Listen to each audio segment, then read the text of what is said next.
স্কুলের ছাত্রছাত্রীদের সরবরাহ করা ইউনিফর্মের গুণগত মান যাতে বজায় থাকে তার জন্য সতর্ক দৃষ্টি রাখছে রাজ্য সরকার। ইউনিফর্মের মান কেমন তা নিয়মিত যাচাই করে দেখা হবে, এই কথা জানিয়েছেন রাজ্যের শিক্ষামন্ত্রী ডক্টর রনোজ পেগু।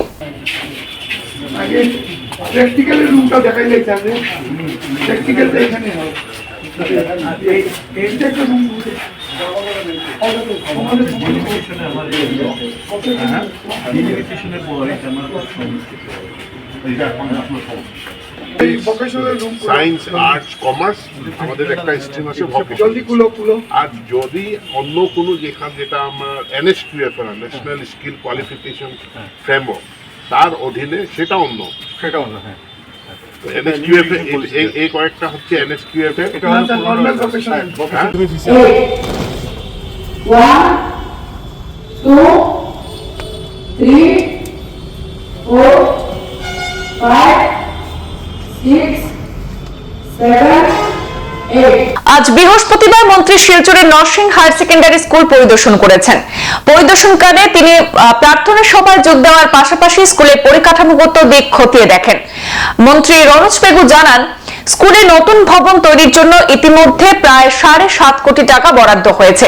এবার পূর্ত বিভাগকে দায়িত্ব দেওয়া হয়েছে ভবন নির্মাণের। কথা সূত্রে তিনি বলেন যে পড়ুয়াদের ইউনিফর্ম সরবরাহের জন্য সরকারের তরফ থেকে অর্থ দেওয়া হচ্ছে, তাই পড়ুয়াদের যাতে যথাযথ মানের ইউনিফর্ম সরবরাহ করা হয় সেদিকে নজর রাখছে সরকার, আর নিয়মিত ব্যাপারটা যাচাই করে দেখা হবে। মন্ত্রী এদিন নিজেও কয়েকজন পড়ুয়াকে ডেকে তাদের ইউনিফর্মের মান কেমন তা পরীক্ষা করে দেখেন। পড়ুয়াদের মিড ডে মিলে ডিম খাওয়ানোর জন্য সরকারের তরফ থেকে যে অর্থ দেওয়া হয় তা দিয়ে সপ্তাহে একদিন ডিম খাওয়ানো বেশ মুশকিল হয়ে দাঁড়ায়।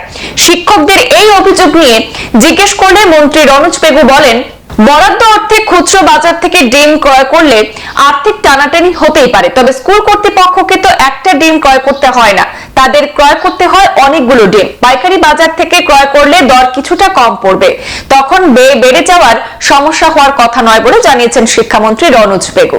ইয়াতে আমি দেখিছো কিছুমান ক্লাসেস ওভার ক্রাউডেড, কিছুমান ক্লাসরুম বন্ধ হয়ে আছে, আপনি নিজেও দেখিছে এইটো।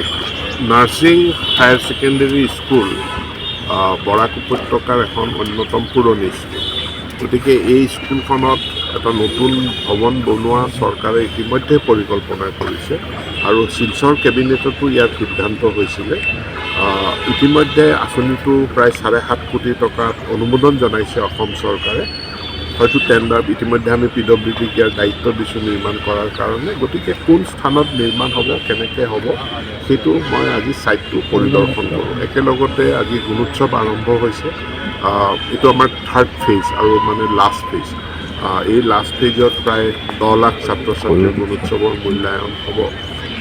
তাৰ কাৰণে মই নাৰ্ছিং স্কুলতো আজি প্ৰাতঃসভা মই দৰ্শন কৰিলোঁ, মই শুভেচ্ছা জনাইছোঁ। আৰু এইবাৰ গুণোৎসৱত আমি অলপ ইউনিফৰ্মৰ কোৱালিটিৰ ওপৰত জোৰ দিছোঁ, কাৰণ ইউনিফৰ্মৰ পইচা বিদ্যালয়ত দিয়া যায়, গতিকে যিটো স্পেচিফিকেশ্যন দিয়া যায় সেইটোৰ ভিতৰতে যাতে তেওঁলোকে ইউনিফৰ্মসমূহ ক্ৰয় কৰে আৰু ইউনিফৰ্মৰ ৰেণ্ডম লেবৰেটৰী টেষ্ট হ'ব মেটেৰিয়েল।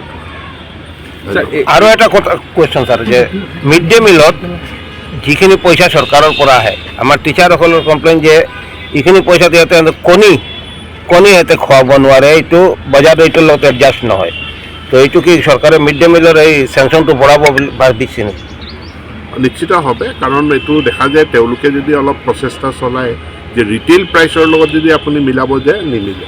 কিন্তু আমিতো এটা কণী আমি ৰিটেইলত নিকিনো, আমি হোলচেলত কিনিব লাগে, আৰু হোলচেলত কিনিলে আমি চৰকাৰে যি প্ৰাইচ দিছে সেই প্ৰাইচৰ ভিতৰত হৈ যায়।